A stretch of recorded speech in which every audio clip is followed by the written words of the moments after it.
All right, mums, let's talk. In today's video, I'm gonna talk about 5 things you're doing as a mom that's probably stopping you from losing weight or is making you lose it so much slower. For reference, I am 16 months postpartum, I think, and it took me a lot to get here. But here I am, and I'm here to share everything that I know. I'm gonna try to get straight to the point because I know we don't have that much time. If you're new to my channel, hi, my name is Maxi, and I dedicated this entire channel to helping women get their spark back, getting your sexy back, your confidence back, especially after you've had kids, because I've been there twice. People try different methods to lose weight. Let me guess, you've tried cutting your carbs, you've tried skipping dinner, you've tried a lot of things and the scale is not moving, or maybe it's moving, but it's moving up. The number one thing that you're probably doing that's stopping you from losing weight is you're eating like a toddler. Tell me why we spend hours cutting our toddlers' grapes and cutting the toast into triangles and making dinosaur shapes, and here we are eating cold coffee and the crust of their toast. That's just not good enough. Here's how you're gonna fix it. You need to prioritize your meals. I know it sounds impossible, but serve your food first before serving your kids' food.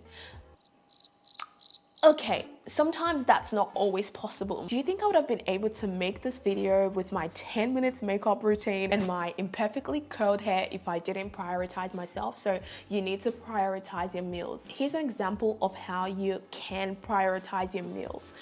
Meal prep. I know as moms we have a lot on our plates, but maybe just add yourself to the top of the list, and that is really hard to do. It took me 4 years to master putting myself first, because when you put yourself first, you're indirectly putting your kids first, your family first, but you need to look after yourself. I personally meal prep for my family every Sunday. I do my own meal prep first. The thing is, you need to master the act of quick meals. So a lot of you guys, including me, actually, I used to follow a lot of fitness influencers that don't have kids and try to implement their strategies, but it's just not gonna work, babe. It's not gonna work. We live completely different lives. Like, they are putting in the work, but our lives are so different. The gourmet dinners and all the freaking delicious looking, time consuming meals is just not gonna work for us, especially if you're a mom. Now, you need to stop setting unrealistic goals for yourself. Stop trying to make food that's gonna take you 2 hours for one serving. You need to prioritize quick and delicious meals. It's easy, trust me, it is easy. I didn't think it was possible, but it is possible. I meal prep my breakfast, lunch, and dinner every Sunday. I try to prep 7 days worth of food. Okay, and it takes me an hour and a half to get it done because I prioritize quick and delicious meals. I don't have time. That's just the laundry, sorry. Mom life, what can I say? So as I was saying, I prep my food in advance because if I don't do that, I find I don't eat much or I eat a lot of shit. You know, you don't want to do that. That is very detrimental to your weight loss journey. You're not going to wake up overnight and be able to cook your breakfast, lunch, and dinner every Sunday. It doesn't work like that. You need to take it one step at a time. So right now, if you're prepping 0 meals, you need to focus on 1 meal and ideally choose the hardest meal of the day. So let's say you find it really hard to eat dinner, try to prep your dinner and you can figure out breakfast and lunch. And as time goes by, you're going to be able to prep your breakfast, lunch, and dinner. Just take it nice and slow. And it also depends on what part of your postpartum journey you are.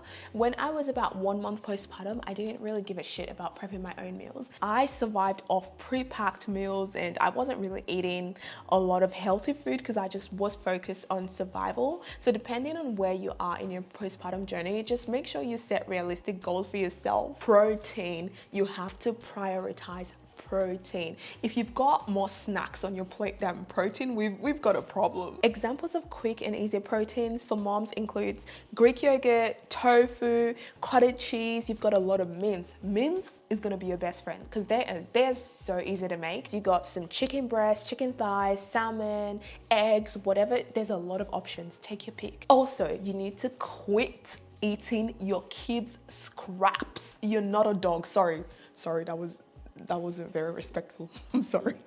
But stop eating your kids' scraps. It's so easy to do because we are like, oh, I don't want to waste the food. I don't want to waste the crust of the bread.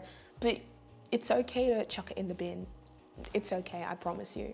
It's okay. It adds up really quickly. You're gonna be surprised at how much it adds up, because you know what? You're constantly snacking and snacking, but you're not giving your body the nutrition that it needs. So you're constantly hungry, and before you know it, you're snacking on 4,000 worth of calories. I don't actually like meal prepping because I despise meal prepping. But you know what I hate more than meal prepping?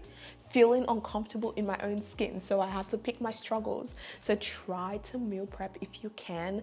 Try really hard to meal prep, even if it's to wake up early to meal prep. I am a mom. I understand how difficult it is, but we can do hard things. And once you get into the groove of doing it, you're good. You're good to go. Also, drinking your calories. Now, this is the #1 culprit, because you're not gonna know that you're ingesting that much calories because you're drinking it, but it adds up so quick, especially alcohol. I'm sorry, you need to dial back the wine. Alcohol really slows down weight loss so bad. I drink like 3 times in a year.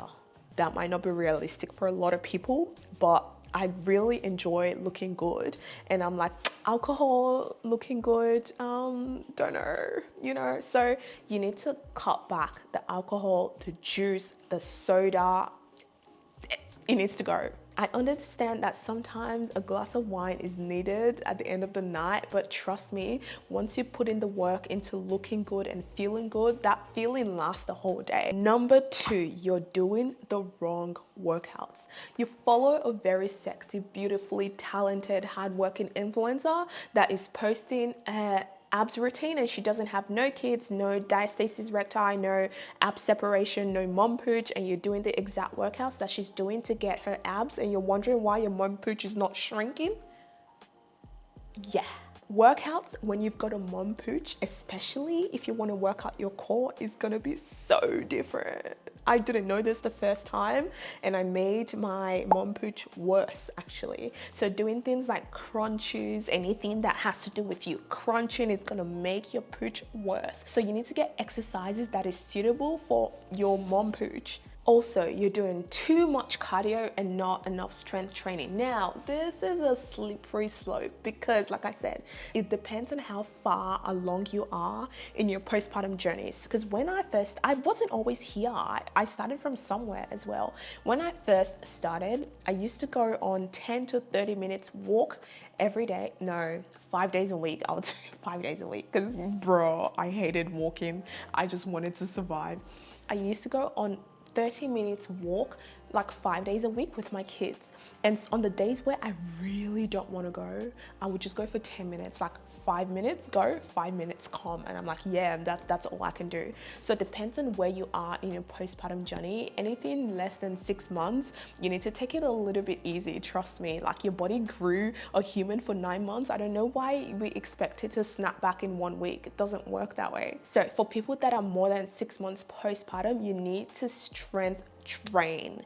You can obviously strength train as soon as 6 weeks postpartum or as soon as the doctor clears you. If you used to work out prior to having kids, it will be a bit easier to get back into strength training. But if you never used to strength train before you had your kids, you have to start really slow. For the first few months of my postpartum journey, I used to work out only at home. You'll be surprised what a 5 kilo and 3 kilo dumbbells can do for you and your body. I didn't have the energy or time to go to the gym. I just used to work out at home for 10 minutes, sometimes 15 minutes. And when I was feeling up to it, I would go up to 30 minutes. So take it nice and slow. But remember, strength training is really good. And that's really what's going to help you. I did lose about 20 kilos. I don't have a lot of loose skin because I did it sustainably. I have a lot to say about this topic. I could make a 10-part series. Another reason why your workouts are not working is because you're doing random workouts that you see on the internet. I don't want to overcomplicate it for you, but you need to focus on getting a program. And when you hear program, you're like, oh my God,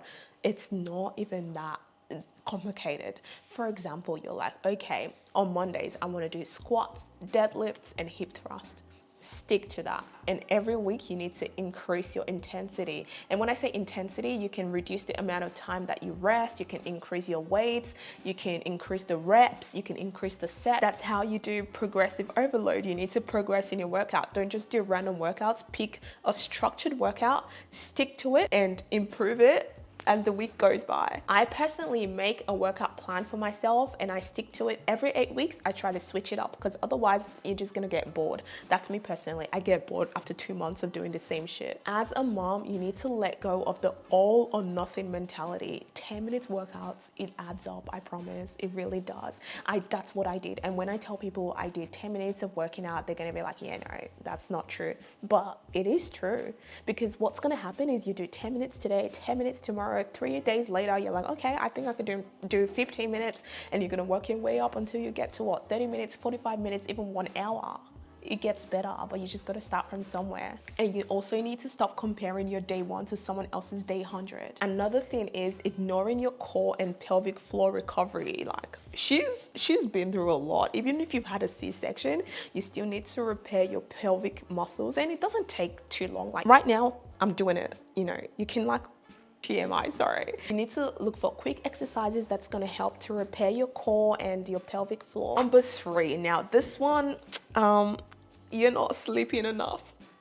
Okay, if I hear sleep when the baby sleeps one more time, I'm gonna crack it. If you've still got a baby, you know how hard it is to sleep. So focus on what you can control. Try your best to maximize your sleep as best as you can. If you've got a baby, you're gonna be sleep deprived. So just focus on what you can change. If you're not able to sleep complete 8 hours for now, 8 hours is too much. 7 hours, that's okay. Like even the little that you can get, just make sure you prioritize sleep as best as you can. Don't try to beat yourself up for it. Just do sleep as much as you can. Try to drop your phone, try to not scroll on TikTok, because sometimes that's what makes us feel like, oh my God, I've got alone time right now. I don't want to waste it sleeping. But trust me, sleep is very important for your mental health, for your sanity. When you're sleeping less, it causes you to have more cravings. It slows down your metabolism. It causes you to have more stress. Like your cortisols in your body is so high and you're stressed. As moms, we're kind of always stressed, but you can do a lot of things to minimize the stress, which also helps in your weight loss journey. You can do a lot of things to maximize your rest. For example, you can go to bed half an hour earlier than you would normally go to bed. Drop the phone down. It's easy to just pick up our phone and just scroll and scroll and scroll. And before you know it, we've got 2 hours till the baby wakes up. So you put the phone down. And if you're really exhausted, you need to prioritize rest over workouts. Trust me, it is better to rest when you're like that exhausted than to work out, because you're going to be doing yourself more harm than good if you're working out, because you're raising your stress levels even more. So prioritize rest over extra workout. Number 4, you're expecting quick results. 9 months, no, 10 months ideally is what it takes for you to grow your baby. And as soon as you pop that baby out, you're looking at your belly like, oh my God, when are you shrinking now? When it takes time. You need to give it time. You can't lose weight now. It's like you want your body to snap back in 2 weeks. This mindset is gonna fuck you up. It messed me up too, because I was thinking, okay, everyone says you're meant to snap back after you've had kids. Like, okay, any moment from now, I'm waiting for the snap back. Doesn't work that way. Even right now, as I'm talking to you, if you look at my lower belly, you can tell I've had kids. So this mindset leads to a lot of people wanting quick and easy fix. And what's gonna happen is, let's say you decide to do a juice cleanse or a freaking keto diet, you're gonna lose weight. Yeah, you will. And you know what else is gonna happen? You're gonna gain it even faster than you lost it. So here's a more sustainable way of doing it. You need to focus on building long-term sustainable habits. You can't jump the gun. You have to go through the process. You have to go through the journey. Focus on building sustainable habits. You need to celebrate non-scale wins. You don't only feel happy if the numbers dropped on the scale. Ditch the scale. The scale is gonna mess you up. I recommend tracking your progress, but the best way to do that is by taking photos. I still step on the scale. I still do sometimes, but it's just for funsies, you know, because I know the scale is not accurate.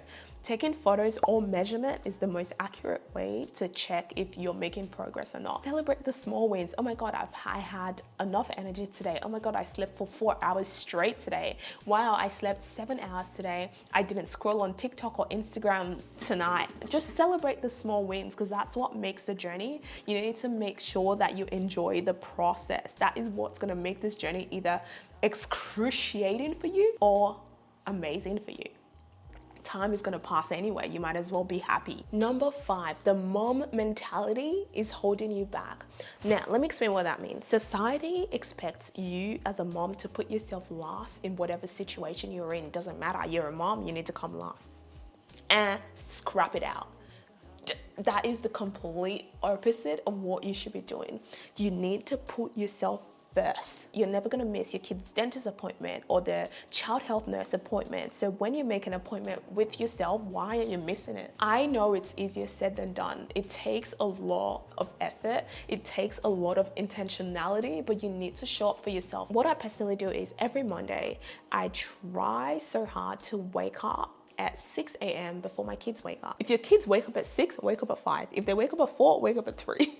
I wake up earlier before my kids, get my makeup done, my skincare, try to shower, and try to work out before they wake up. So when I say, okay, every Monday I want to work out at 6:30 a.m., you need to honor that appointment with yourself, like you're gonna be late. If I get invited out with friends and I've got my workout scheduled for that day, I'm gonna be like, sorry mate, can't make it. I've got something important to do, and that is my workout. People think this is insane, but that is the way I've managed to get to where I am today. So you need to not cancel on yourself. Show up for yourself. Schedule an appointment with yourself. Schedule your meal planning. Schedule your workouts. Schedule your walks. You need to schedule it. That's, as moms, we need structure, and you need to include yourself in this structure. Remember, when you feel good, you show up better for your kids. You deserve to feel good. Just a quick recap. Stop eating like a toddler. Try to meal prep your food. Try to prioritize rest as much as you can. I know it's hard, not impossible. Stop expecting quick results. Give it time. Enjoy the process. Enjoy the journey.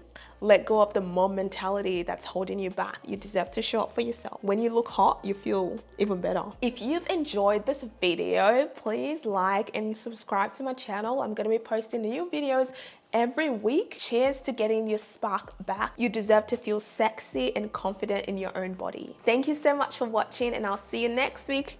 Bye.